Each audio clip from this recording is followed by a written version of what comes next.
Committee too? Or No, maybe, no. maybe years past, I think. It's on the, Yeah, in yeah, I Oakland, I'm think the in borough our- planner that's and why I- planning board planner. I'm not the somehow zoning I board think planner. So if you're, But I thought I think in so. 9 years I've saw. I think Brendan, everything is good. You zoning think we can get that approved tonight? Yeah, but there's something man, more, should go ahead. easy fix. No, we can, because that's just the general. Yeah, all you're really doing is you're not approving the ordinance. You're just saying that it's consistent. You got your hat on. Which I, Well, we're gonna send it to Mayor Council. right. yes, We'll adopt it.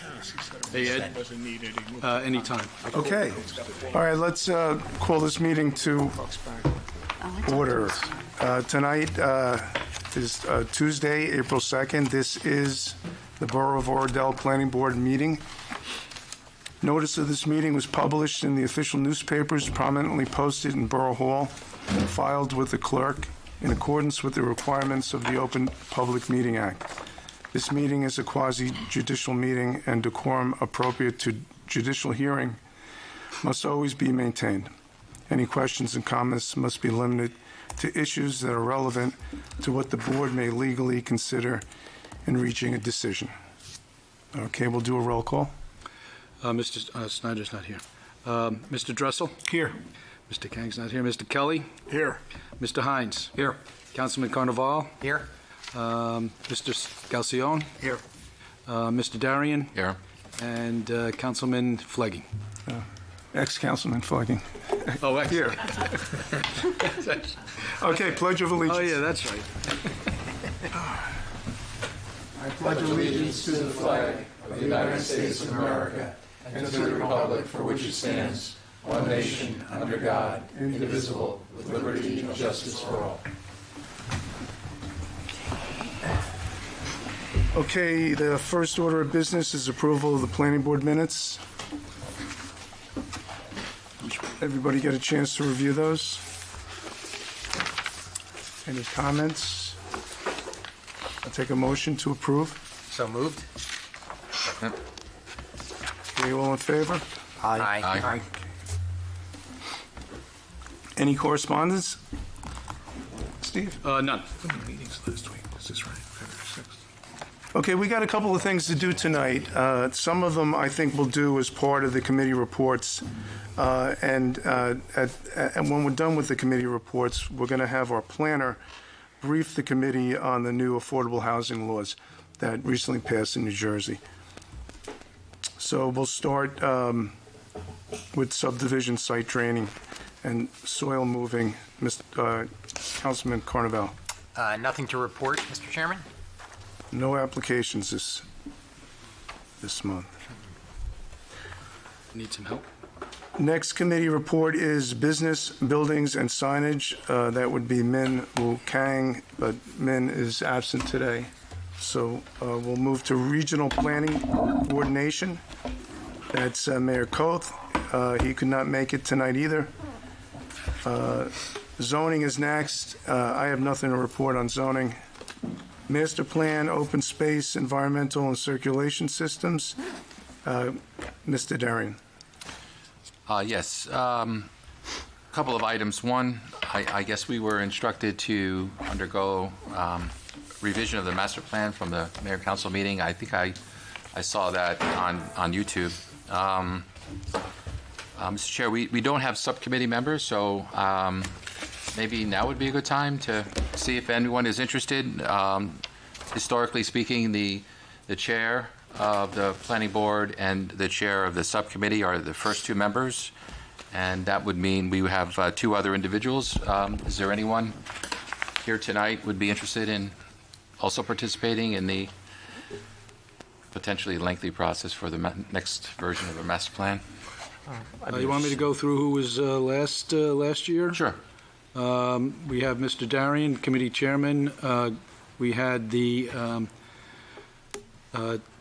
we had the previous chairman, Mr. Scalcione and Mr. Kang. Well, I'd be happy to join you Okay, if Tom. need be. And I would as well. Vince, you would? and I certainly Okay. will. So that's the four. Perfect. Tom? So it's So it would be Also- Vince Scalzione, Tom Kelly, myself, and our chair, Mr. Felding. And I guess we would wait to hear from our planner as in terms of what your schedule would be if you were to participate, at least in the early stages. Certainly, if the borough would like that, I'm happy to participate. Okay. And then I think in terms of our subcommittee members, I'll be reaching out and see what your availability is, and we'll have our first meeting. And that's all I have, Mr. Chairman. Thank you. Thank you, Greg. Steve, do you want to make any comment about what was articulated at the mayor and council meeting about their request? Sure. It might make sense first for Caroline to give you an overview of the affordable housing legislative changes, because that will sort of segue into our decision to want to do a reexamination. Okay, very good. Okay, next committee, historical preservation. Councilman Carnaval. Nothing to report, Mr. Chairman. Okay, any old business? The only old business I have is the proposed signage ordinance that was worked on last year, and a final draft was given to the committee to review. So I reviewed it. I gave some comments. I think Mr. Kang got back to me and said that my comments were incorporated into the ordinance, so I'm good. Any other comments? I had a chance to review. It seems fine with me. Most of the major sticking points we had are still in the new ordinance, but the new ordinance allows for some additional flexibility for the business owners, so I don't have any items to discuss, and I think it's consistent with what, actually, there's a section where they just pulled right out of the master plan, so I think it's consistent with the master plan. Yeah, Chairman, we had a comprehensive subcommittee, Mr. Carnaval and Mrs. Ryder, and myself, and we went through it, as I said, extensively, and brought up a lot of, good comments that we could add to. And the fact that Mr. Darian was talking about the master plan, Mrs. Ryder really went into that also. So we incorporated that and incorporated some new signage and kept it somewhat restrictive, but I think it meets what the downtown area is looking for. Yeah, I think it's restrictive, but I don't think that's such a bad thing. Certainly detailed. So do we need to make a motion to approve this and to recommend it to the mayor and council? Has it been introduced by the mayor and council? Yes. Yes. Then the planning board would have to vote that it is not inconsistent with the master plan. Okay, I would make a motion that the proposed signage ordinance is consistent with the master plan. Second that. All in favor? Aye. So, Mr. Giblin, if we could get a letter sent. I'll send a letter I'd tomorrow. like to try to get it adopted at our next meeting. Thank you. Absolutely. Okay, so I think we're up to Ms. Ritter and her report on affordable housing. Thank you, Chairman. Thank you. Thank you, members. I think I've met most everyone. In case I haven't, Caroline Ryder with T&M Associates, been the borough planner since 2019. And I'm here tonight to talk about the new affordable housing legislation. For anyone who doesn't know, there is new affordable housing legislation that the Bill A4 and S50 were both adopted by the Senate and the Assembly and signed by the governor, I believe, March the 20th. This legislation is going to change the way affordable housing is handled, and both from an obligation perspective and from just procedurally. It's going to change the way that things have been done since round 3, which some of you may remember when round 3 was done handled through the court system and through litigation. Before that, prior rounds was handled through the Council on Affordable Housing, which is commonly referred to as COA.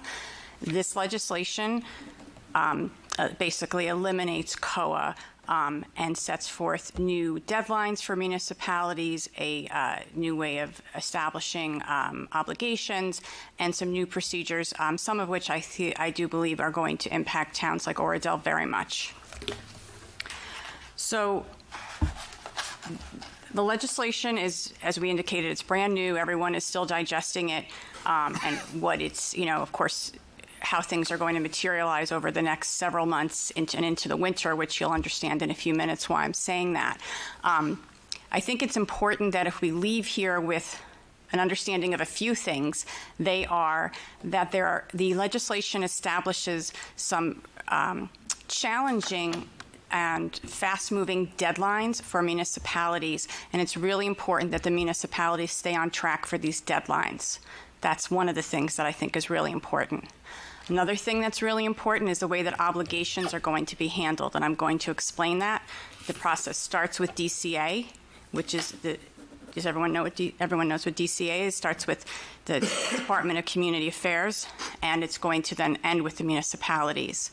So that's going to be very different from the past when COA would publish obligations, or the obligations were established and dealt with via a settlement process, as it was in round 3. The bonus system has changed, and bonuses are important because municipalities can satisfy up to 25% of their obligation through the bonus system. So although the legislation provides for specific bonuses, the one that is the most commonly used is no longer available. That's a rental bonus, and I'll get into that. So deadlines, obligation, the rental bonuses, also vacant land towns, which I know Oradell is, and many towns in this area are going to be handled a little bit differently as well. In particular, the part of the obligation that is known as unmet need. And I'll talk about that a little bit too. So there are a series of deadlines that are very important. And if you'd like, I'd be happy to follow up. I have a memo I can provide to you after the fact. I was just asked to attend yesterday, so I'm happy to send the memo out tomorrow to everyone, so that, because I know these dates are going to come fast and furious, so to speak. The first thing that's going to happen is within 7 months of the legislation being adopted, or October 20th, DCA is going to calculate and provide regional need and municipal present and prospective obligations. That means your affordable housing number in accordance with a formula that's established in the bill. The legislation refers back to the affordable housing formula that was established by the Jacobson case, which is a 2018 case. So I use some words here. I want to define everything. Present need is also known as the rehabilitation obligation, and I don't think that's something we need to focus on as much tonight. Our obligation is made up of our prior round, that's round 1 and 2, what will now be round 3, which is what we're actually in now, but round 4 starts in 2025, and the rehabilitation obligation, which is also sometimes called present need. And I just don't, while that's an obligation to address, it's not the big one. The prospective need, that's the larger number. The new construction obligation is how it's referred to. So let's just talk a little bit about affordable housing obligations in general. Quite often, when I'm working with the town on an affordable housing case, they will say to me, my obligation number is X, Y, and Z. It's so unrealistic. It's like they don't even know Oradell when I get a number like this. Please do not think that your affordable housing obligation is starting with Oradell. It does not work that way. It does not work in the manner that Oradell has an obligation of A, River Edge has an obligation of B, Emerson has C, Westwood has D, et cetera, and then A, B, C, D, these are all added up to be the Bergen County obligation, and then subsequently the regional obligation. It works the other way. The state has an affordable housing need, that floats down to the regional needs, which are series of counties, and then from there down to the municipal level. So sometimes when I would hear a comment like some of these numbers don't seem realistic, it's because it floats down. It comes, so you always have to remember that. It's not starting with Oradell, it's ending with Oradell, if that makes sense. So DCA is going to go through this process of determining what it believes to be your obligations, both at the regional level and then at the municipal level. And they have until 7 months after the adoption of the legislation, which by my calculations is right before Halloween. It's October 20th. Bless you. By January 31st, 2025, the municipality must adopt its Round 4 obligation by binding resolution. January 31st. That's an important deadline. Every municipal deadline I'm going to give you, if it is not met, the municipality puts itself potentially at risk for exclusionary zoning. So I want that's a very important concept. I want to make it clear that the municipality's deadlines are very strict. So of course, January is a busy month. What happens in January? You have your reorg, you have a new council person maybe, things happen. So January is a busy month, but regardless, by January 31st, a binding resolution must be adopted. So the town can either take the DCA obligation, which has come in 2 months earlier, or calculate its own and provide rationale with respect to why is it that their obligation is different. I'm sorry, I interrupted you. Yeah, I have a question, if I could. So when they have to adopt their numbers, which is top-down, initially they come top-down from the state, and it's a binding resolution, do they have to provide an action plan or justification for that resolution? I believe if they're going to, I believe if they're going to be differing from the DCA resolution, then the DCA obligation, then yes, they should provide some type of I think he's rationale. talking about the DCA. When DCA, I am hopeful. Your question is regards to DCA? Well, I think, I don't think this would be the January 31st, and this happens to be between the municipality and whether it's DCA or whether it's with the county. However we get our numbers, we have to adopt in January of 2025 some sort of resolution. And I don't know if we have to have supporting action plans or, like, for instance, should we have our master plan designed to meet that resolution at that time? Or is it something like, okay, we just accept the number and then we work on achieving it later on? So there's more deadlines coming. I can tell you there's when the housing element needs to be done, and I think that may help to inform your decision. Okay. And the master plan, we might even want to have the master plan potentially done earlier than that, I'm thinking, based on whatever the goals are of the master plan. The housing element, I'm going to get to that. That comes a little bit later on. Caroline, I just want to understand, so around Halloween, DCA gives us what our requirement is, and then we have to have a resolution by the end of January. If we don't agree with that, what's our recourse? If you don't agree with DCA's number, then at the end of January, you propose and put forth your own obligation. But by the end of January, you have to have a binding resolution. You have to have a resolution one way or the other. Yes, either with your DCA's number may be X, and you may say, we, for a variety of reasons, don't agree with the DCA analysis, and we've done our own analysis, or we've studied DCA's numbers, and we think such and such is off, and therefore our number is Y. It's not consistent with our master plan or things like that. Respectfully, I don't believe that consistency with your master plan is going to be something that's going to be considered for an obligation, for your affordable housing obligation. Okay, all right. So that's January 31st.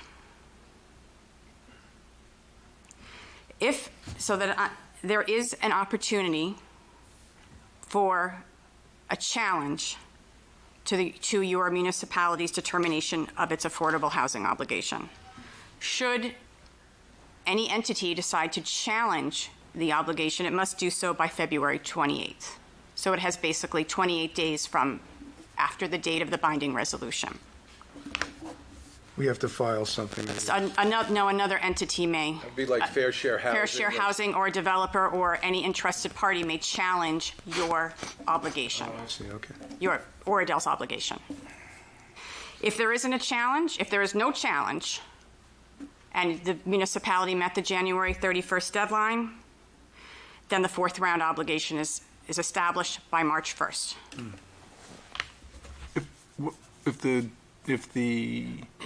If Oradell decides that their obligation is less than the calculation DCA provides, and that is established as a resolution by January 31st, does the DCA have the ability to, like, if they disagree with our assessment, what happens in that process? So if there's going to be something called a dispute resolution program that is established, and that's how any challenges or any of these type of discrepancies are going to be addressed. It is my understanding that there is going to actually be retired judges who are going to be assigned to this dispute resolution program. And that is funded actually through the legislation as well. So. And an entity like the Fair Share Housing, if they were to protest the number, are they allowed to protest the number that if the calculation is done and established in alignment with what the DCA has established? In other words, the DCA comes out with its numbers, and its number for Oradell is X, right. And Oradell says, we believe that to be a reasonable number, we're moving forward with it. Right. So I am uncertain, and the legislation, in my opinion, is not clear with respect to if DCA's numbers are challenged. Thank you. The legislation also, by the way, is silent with respect to DCA meeting its scheduled date of providing the obligations by October 20th. In other words, if a municipality, say, misses its January 31st deadline, there are consequences. I don't believe that the legislation contains such consequences for DCA missing its deadlines. Not that I'm suggesting that it is or would or anything such as that, but just so that everyone's aware. So if our number's different than DCA, we're going to have an issue with DCA as well as potentially fair share. Is that so? We're going to have two fronts that we're going to defend against? It sounds like? I don't know how DCA, I don't know what, Some mediator? It's unclear what DCA, I believe the judges will get involved. And I would think that were there to be a different number that is established by Oradell, there would have to be a challenge or a challenge made to this dispute board by an interested party, such as Fair Share Housing or a developer. You mentioned that the consistency or lack of consistency with the master plan would not be a justification to challenge the DCA number. Can you provide an example of what you believe would be a justification? So I say this without having seen, DCA hasn't prepared its obligation or anything. I'm just going to speak conceptually. So there's a process that is outlined in the legislation how affordable housing obligations should be calculated. So one, if DCA doesn't calculate according to the process that's outlined in the legislation, that's one. Two, and what I will say is one of my bigger concerns is going to be the way that what's called land capacity is measured, because as I indicated that. Sorry, I feel like I have to start with my hands and explain it this way. So it's a top-down approach. So one of the things that's looked at is what's called land capacity.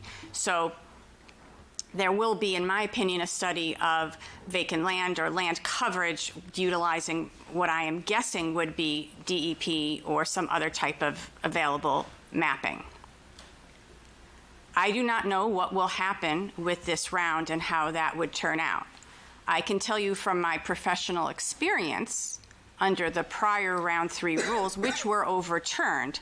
However, they also utilized DEP land cover mapping to look at vacant land for towns. And it was surprising to me with some of the towns that I worked in, I was not Oradell's planner at the time, what the vacant land showed. And what I found, and what others have also found, was that some of the mapping what was called vacant land was actually the Garden State Parkway or a cemetery or something of that nature. So that is where I think that strict scrutiny and awareness is very important. I think something like that nature, or if we don't believe that DCA's numbers were done properly.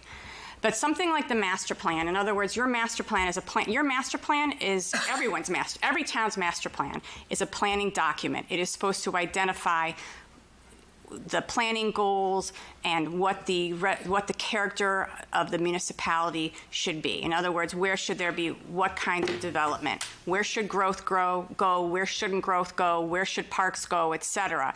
That's a planning document that your municipalities use, and you're required to have a master plan in order to have a zoning ordinance, et cetera, or certain elements, especially of the master plan. However, that is not taken into account when an obligation for affordable housing is computed, in my opinion, in my professional experience. So if your master plan sets out, let's say, a town like Oradell or a small town that has a generally low-density zoning, that would not, preclude DCA to come up with some number that out of necessity would require high-density zoning wherever in the town. Is that kind of where the net effect of this is going to be?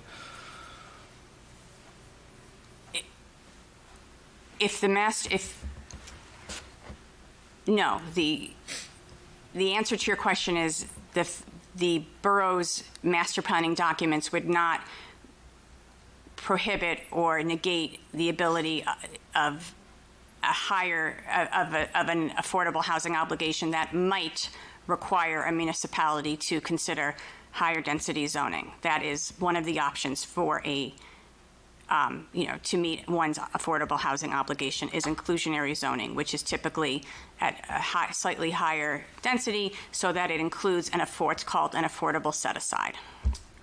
So it won't be a relevant objection to their numbers, right? Is that what you're saying, basically?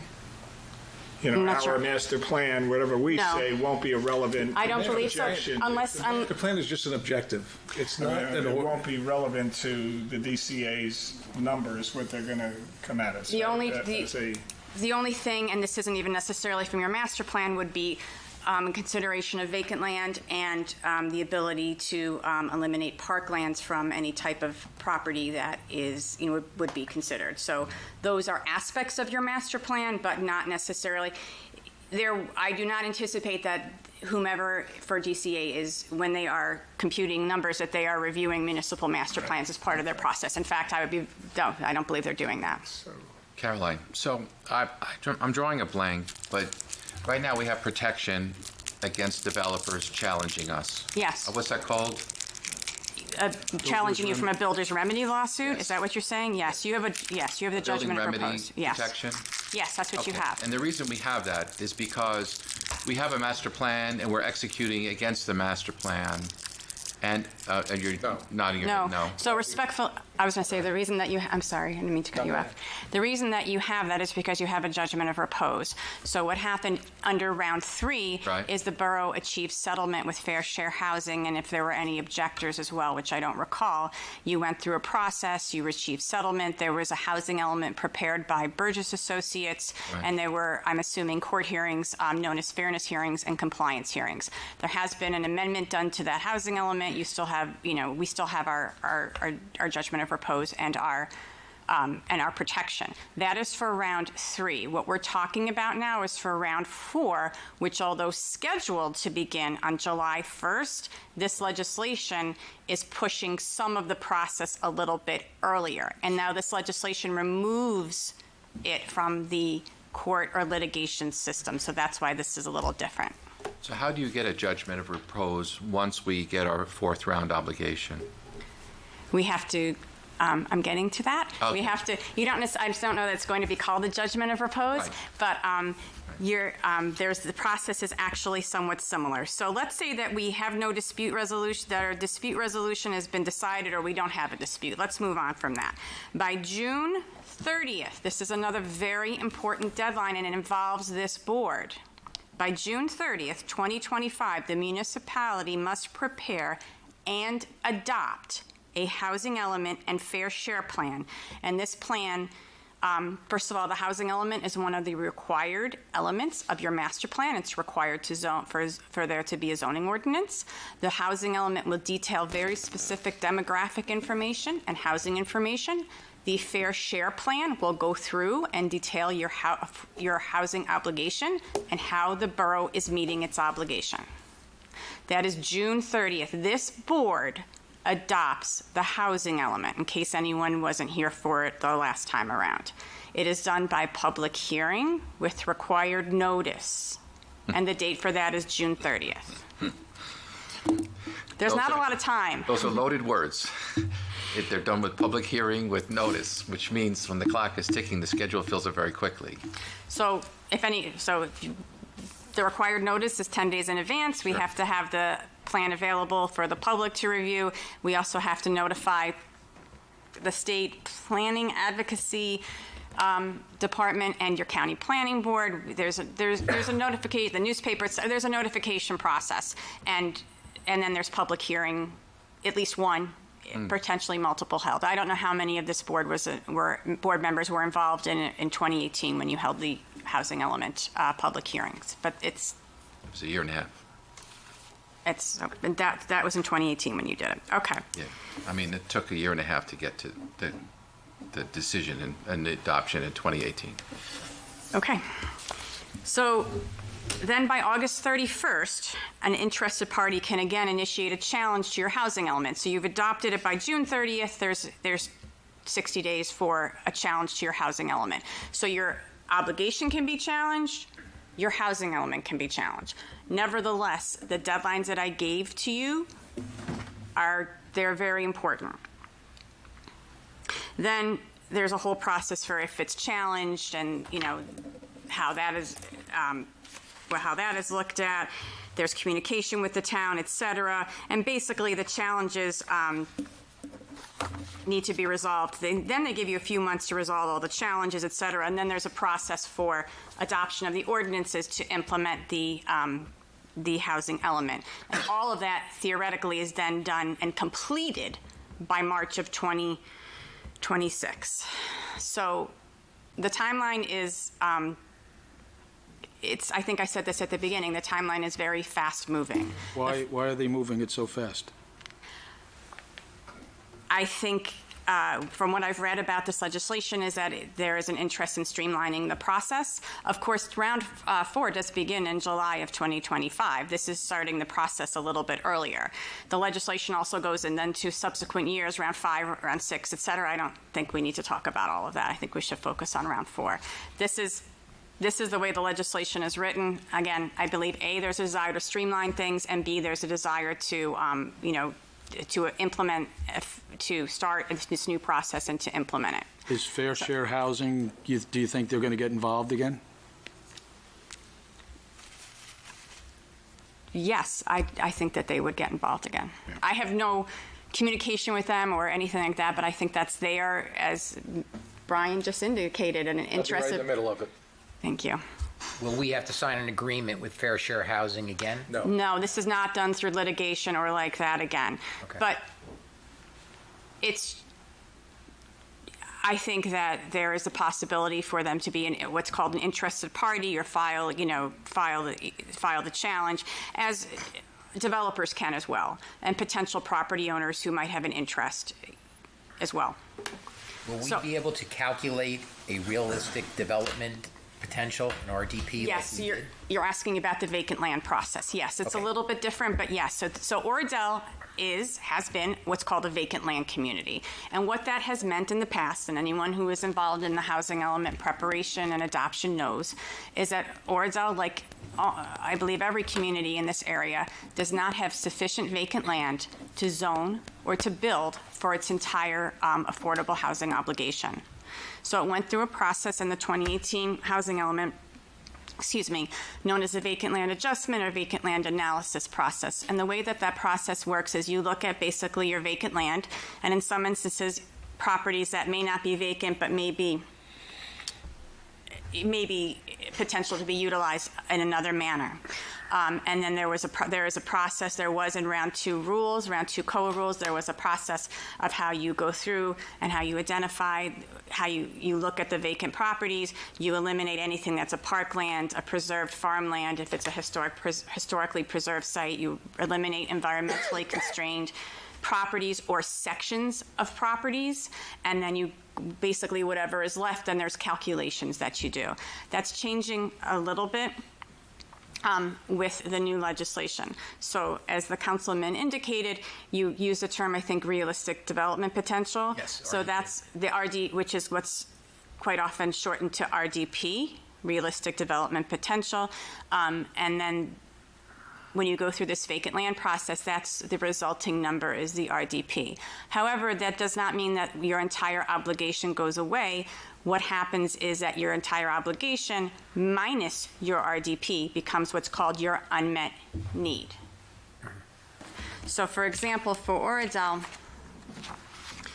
your prior round, that means round 2 and round 1 obligation was 89. Your third round obligation was 308. 308 plus 89 equals 397 units. Your RDP was calculated at 7 units. That means that your unmet need was 390 units. Does everyone understand that? And this is What something, does that mean, though? No, that means we can't achieve that. It's unmet. it's unmet. How does it get? So what, it's an interesting question. So what has happened under prior round and under round 3 is that municipalities were required to adopt what was called overlay zoning. And the overlay zoning would provide opportunities for affordable housing should they arise. So it wasn't a situation where it was a one-for-one zoning opportunity. In other words, I indicated your unmet need was 390 units. You were not providing overlay zoning for 390 units. You were providing a variety of opportunities. This was all, as the councilman indicated, part of a settlement with Fair Share Housing. It was like, for lack of a better term, it was like a package deal. You had your RDP calculated, how you were going to meet your RDP, and then how how a town was going to meet its unmet need. You adopted overlay zoning.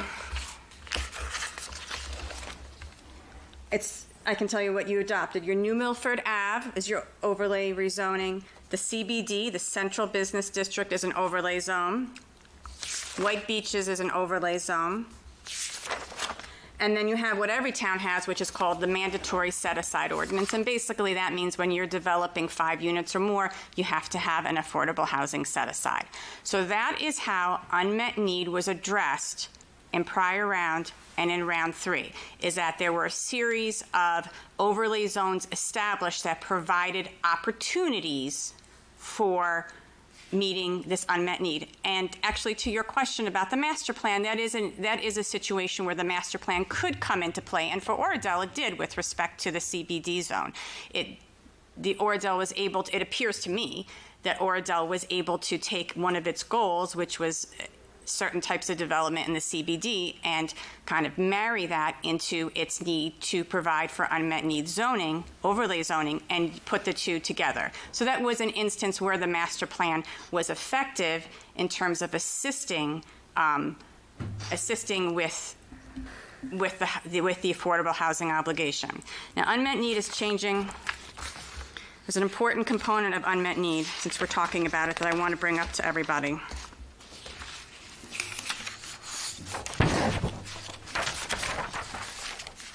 So when you're going to have a vacant land, Oradell's, I would assume, is going to need a vacant land adjustment again. You're going to go through the same process again.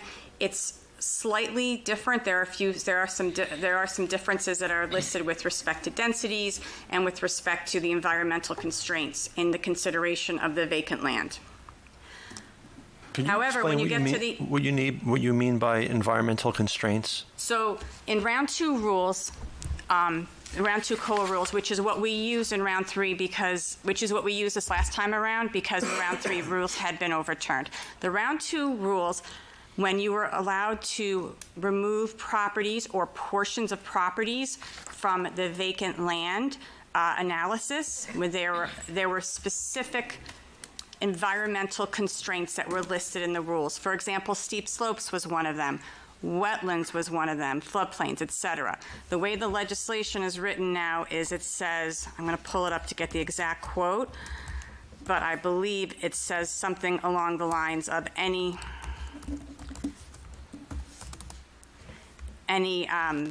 environmental constraints that prohibits development. So it doesn't actually list out the specific constraints, and that leads to a question of whether or not steep slopes would also be able to be excluded, because one could argue that you can actually develop in steep slopes. That's something we're going to have to talk about, I believe, going forward.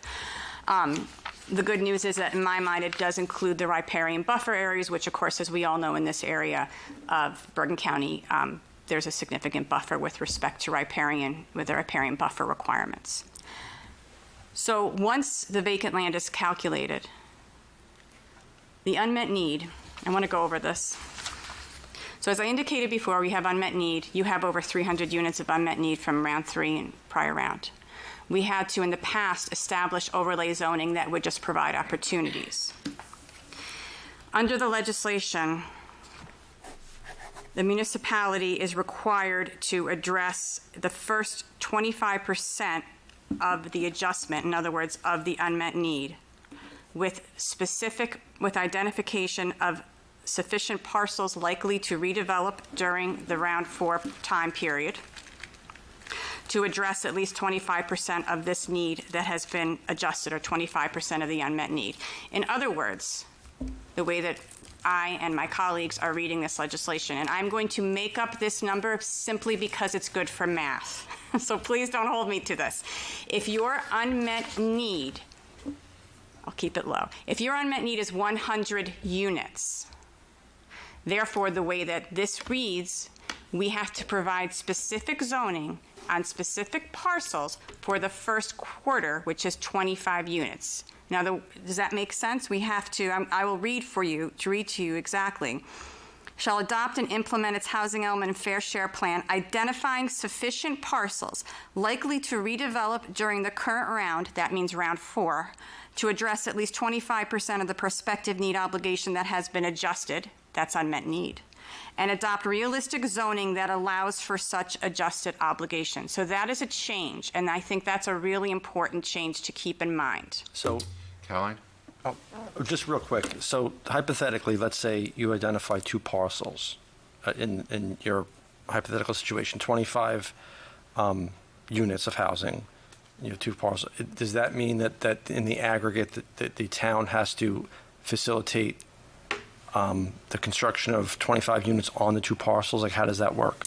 In my mind, it has to identify the properties, block X, lot Y, and promote the zoning, provide for the zoning, for rezoning. Yes. For 24. Yes. So what do you mean by likely to be developed? So that's from the legislation. I'm Can I sorry. give an example, Carol? So we did that, actually, the last time. So we identified the Central Business District. Mm-hmm. That was a geographical zone that we debated for a long time between X Street and Y Street. It was Elizabeth Street to the Mill Street. I can't remember the name. And Sawmill. Thank you. And, it was highly defined, on the map. We also included New Milford Avenue from Kunikermak to the railroad tracks, and we changed the zoning depending on which side of the road you were on. There are two different zones, and they're currently being developed. So we did identify parcels. We did communicate to that in the fair share agreement, and we did change the zoning. So it's not like we haven't done this before. I'm not trying to suggest you haven't okay. that you haven't done that before.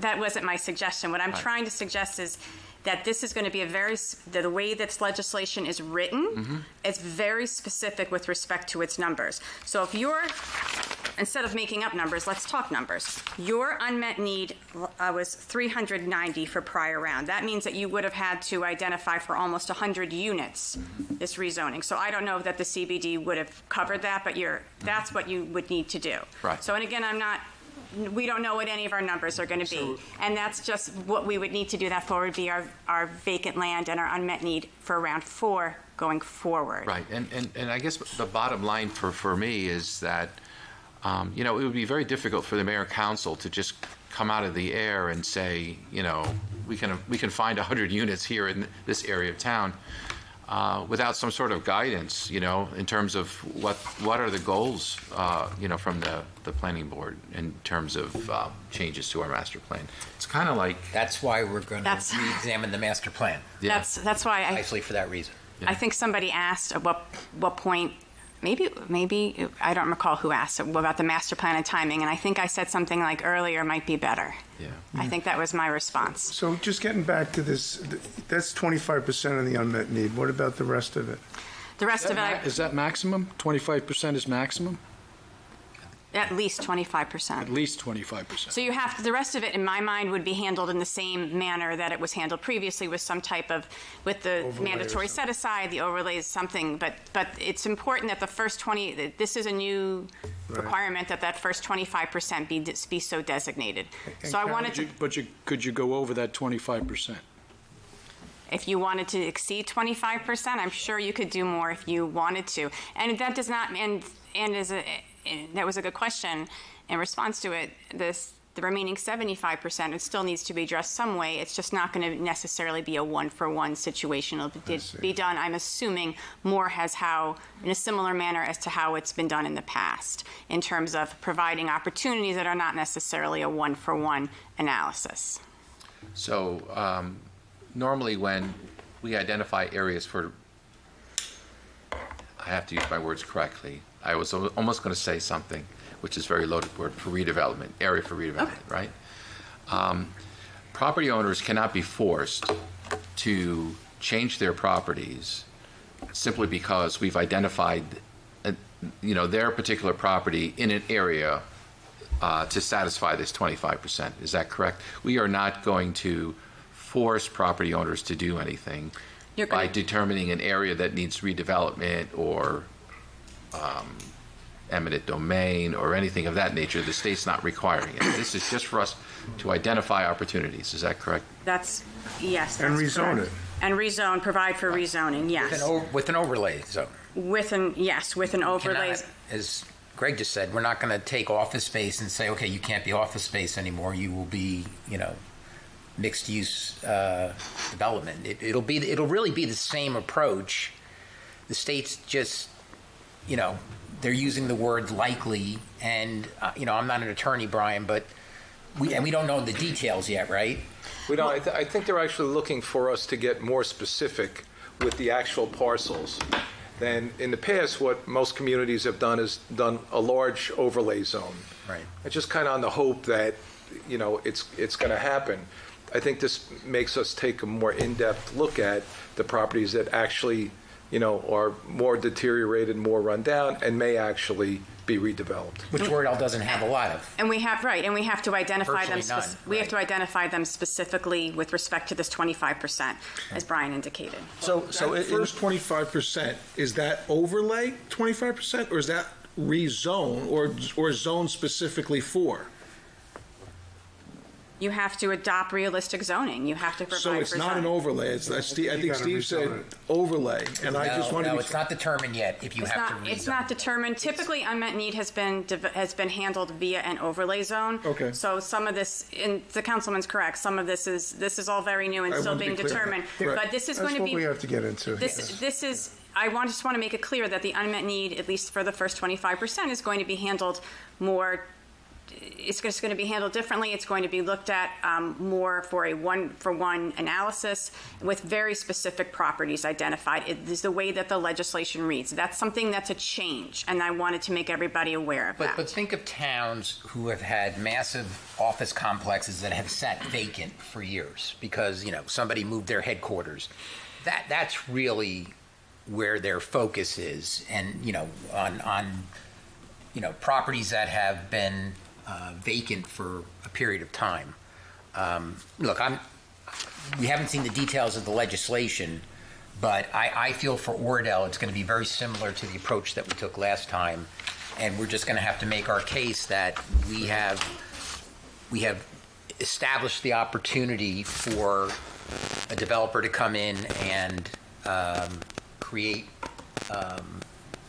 multi-resident structures that will contribute to our obligation. But is it going to be incumbent upon the municipality, using the 100 units as an example, if the municipality identifies, let's say, 2 parcels, they're going to have to build up to a zoning density that would facilitate 100 units on 2 parcels, or if it's 4 parcels? I mean, that's what I'm hearing. We're not going to go down that path. We're not going to do a redevelopment zone or anything like that. But will they be mandated that it has to get done, similar to the previous round? That's it. They have to be in place while this building's going on. That's the, right? That's what we're going to have to discuss as a planning board No, first. but is the DCA going to mandate that in X amount of years you must have these units? They have to come out with the details. It's rezoning. What needs to be done will be the rezoning. The rezoning will need to be done for X, Y, and Z parcels, or a zone district like you did before with the CBD, or the new Milford. Mandate that it gets rezoned, gets rebuilt. You have to provide the realistic zoning, Realistic opportunity. like the councilman and others are saying. And what is the period of time that this 4th round, is there a time? It's supposed to be 10 years, so from 2025 through 2030. Well, we had to, the previous round, have to have, 7 or 9 or whatever that number was, that had to be in place, right? That's your RDP. I think you're speaking of your RDP. Yeah, but that number, we're going to have a number, I assume, that is going to say in this time frame, you're going to have X amount of units somewhere. And Well, what's the plan, right? I would say half that. I mean, it's not mandated to construct, right? I mean, it's just. I'm pretty sure that we were mandated to construct those units and get the. We didn't That's have to always do kind of- anything. If there was no developer, we didn't have to do it. So- I was under the impression that we did. I wasn't involved in your 2018 housing element, but I'm familiar with it, obviously. And you had I think you had a group home that met part of your obligation, and then you rezoned a different area, the Fay Place area, which I believe this board actually I guess we approved. don't have to. We have to encourage it and advertise it. So we- if we're no not developers forced- come in, we don't have But to it's do a anything. different, I it's a guess, different right? approach because we had to reach an agreement with Fair Share Housing, who the courts appointed as the affordable housing advocate, right, Brian? They were an interested party for every according to the Supreme municipalities. Court. But we had to sign a contract with An them to agreement with them. protect Settlement agreement. ourselves from a builder's remedies lawsuit. Correct. And in that contract, we identified our realistic development potential. Mm-hmm. It was also in that contract the unmet number. So, yes, our feeling was we had to at least. We had some commitments potentially because of And that. if you can clarify the unmet need, and correct me if I'm wrong, that 300 or 400 number, We had to how meet that our unmet need. relates to the set-asides, right? If it's 20% or 15%, that in reality, that potential number was 1,500 units, right? In general, if there was a big vacant piece of property, 20% of that development had to be affordable. That's right. So Right? what So we're only talking about the mandated affordable units, not the size of the project. And I think one of the legislators this week that I read, he said, why don't we just mandate that the towns only build their affordable number, right? Why don't the developers, we don't mandate the developers only build that affordable number. Obviously, it's money because they're making money on the market rate units, right? Not on the affordable, not so much on the affordable. So is that still in play? Is there any pending pushback or legislation that they may say that, hey, we don't need, again, in this scenario, if it's 300, correct me if I'm wrong, right? Unmet need, that is affordable units. Yes, that's We multiply that by a factor of 4, right? So we're talking about 1,500 units if something pops up with all this available land. That's the real number in reality of units that would go up. 20% set aside would be 300 or 400, whatever that may be. Is that correct? That's correct. So then the affordable, you're correct in what Right, you're so saying. that's When you rezone, that the affordable component, it's called inclusionary zoning. The affordables are either 15 or 20% of the total number that are built, and that's how that works. And that's where the developers come in and say, we want to put up 100 units and 20 of them will be affordable. Now we're committed to 100 units, not 20. So that's the big thing to get here is that's the real exposure, if you will, are those much, much larger numbers. And that's what, again, someone had proposed that, saying, hey, developers, you can't do that. You build only the affordable units, right? And they don't want to do that, and that's... Well, so there are options for what's called a 100% affordable development. That would have to be a borough decision, because that is something that the borough could partner with a not-for-profit, or there are developers who build affordable housing. That is a borough decision because it can result in a cost payment from the borough. So that's a governing body decision. Sometimes it results in a donation of land. Sometimes it results in a donation from your trust fund.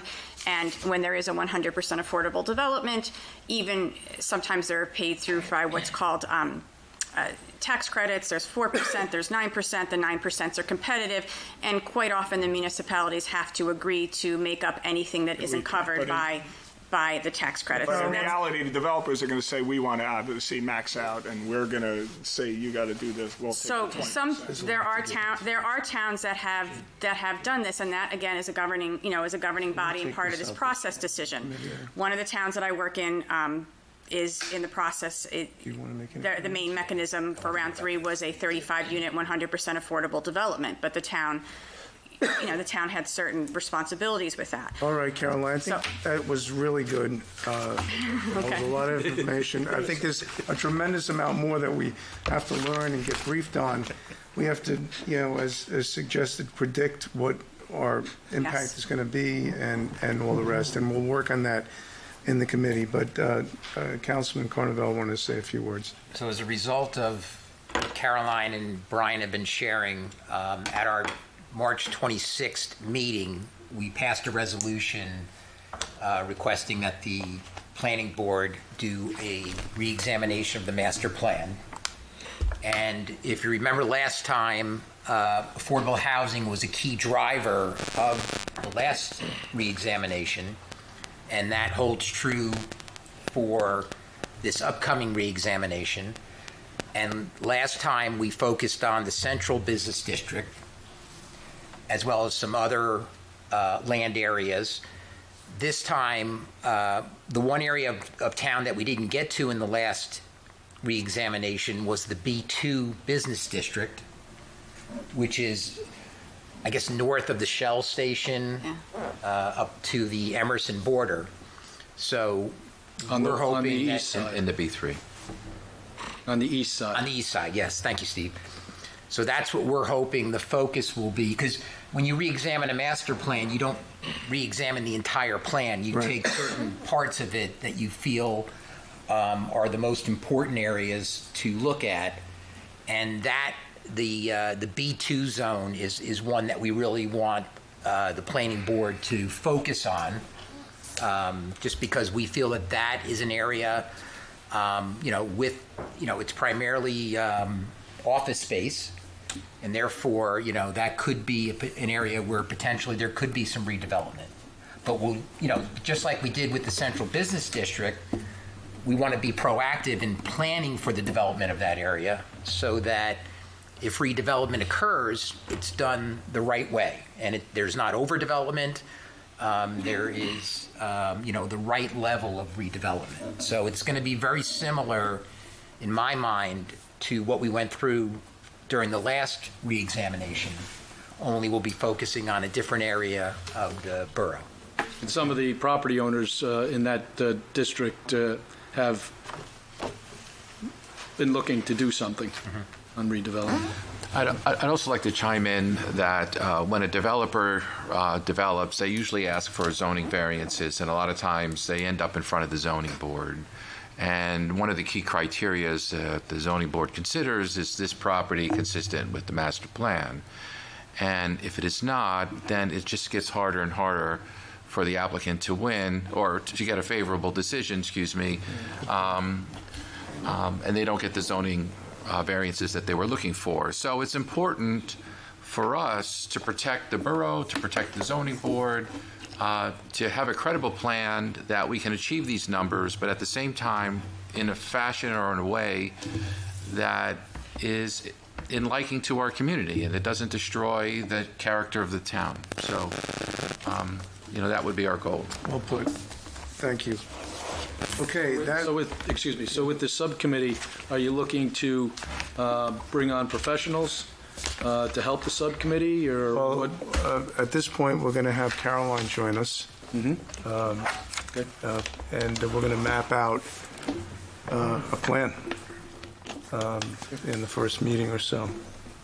And we are, of course, going through the budgeting process for 2024, so we'll make sure that we are properly funded. Can I add to my budget? Can I add to my budget? Wherever the money comes from to do the reexamination, whatever bucket that is, yes. Okay, so that was new business. A lot of new business. Thank you. My pleasure. Thank you for everybody's comments. I might have one other new business. Steve, I got an email about cybersecurity because we're borough individuals. Does that apply to us or no? Taking a cybersecurity class? Yes. You should. Everybody that has a borough email address should be taking that course. It's By June 30th, yeah. Is that what it is? June 30th? What is it, online? Yes.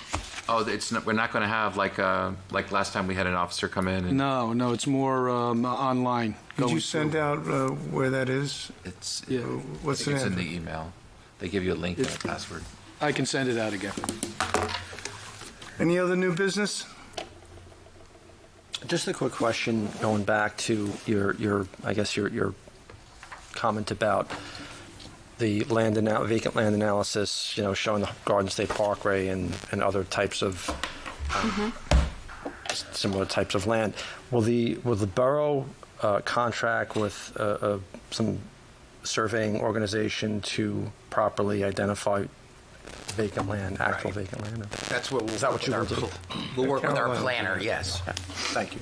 We do have surveyors, but that's not who's going to do it. We're going to think, but yes, we'll. Okay. Yes, we'll be. Okay, we're- let me we're gonna open keep- this up to the public. Do you want to put a time limit on public comments? What is it typical, 3 minutes? The mayor and council does 5. 5 minutes? 5 minutes, okay. Who's going to keep the clock? You, Steve? I'll do it. Can I volunteer? I'll do it. Paul Sunis. I'll do it.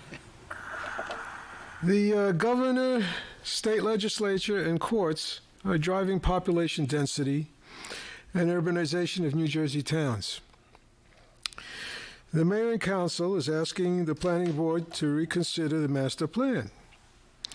Should the B2 zone law be changed to solely enable the town to meet the affordable housing obligation to the state by catering to the banks holding mortgages and bailing out the investors of office buildings in the B2 zoning area that were a good investment opportunity at one time?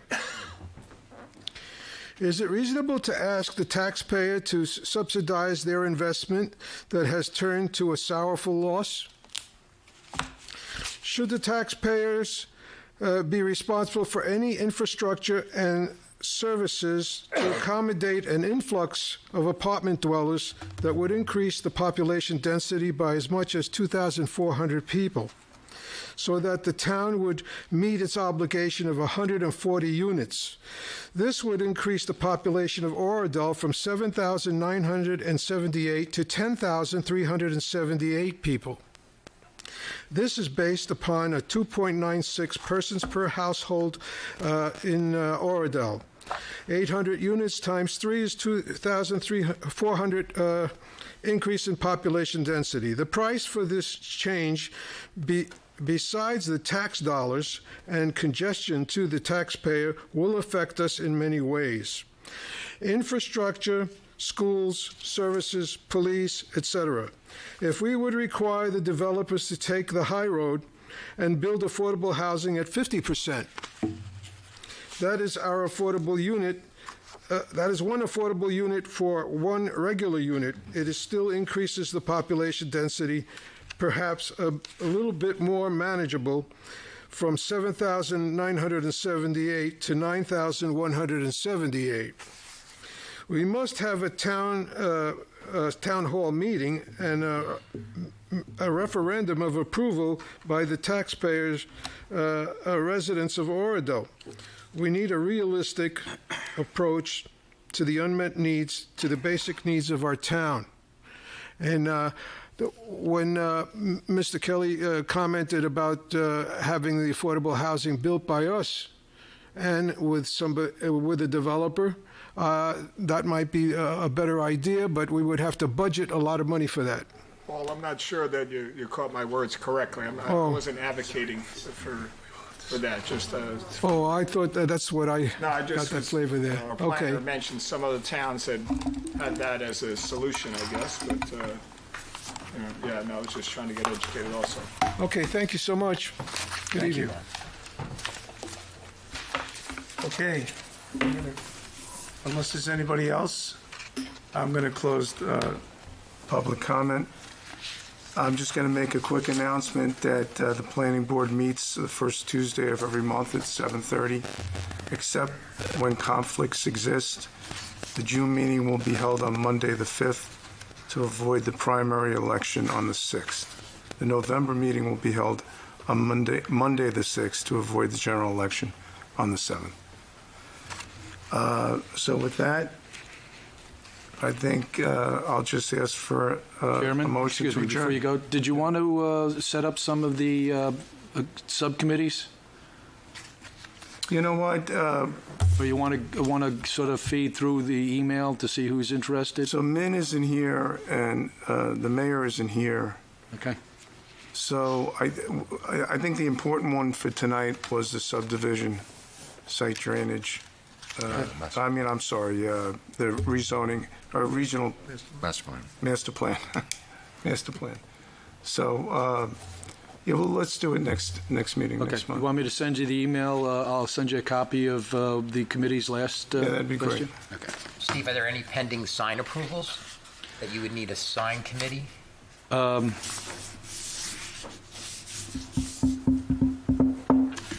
No, we're still waiting for Oak House to come in. But other than that, no. Once they submit their permit and they give me plans, then I'll submit it to the planning board. The proposed signage. Is that, Yes. So that's the only committee that you might want to...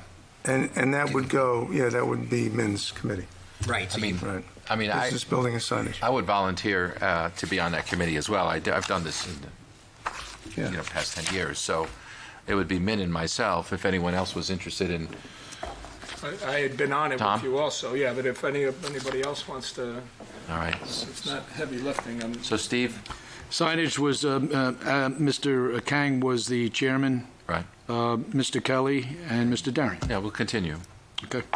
Well, why don't you check with the committee chair on that? Make sure. He's not here, but let him know. Okay. Okay, anything else? Okay, I'll take a motion to adjourn. So moved? Okay, all in favor? Aye. So anyway, we have the most...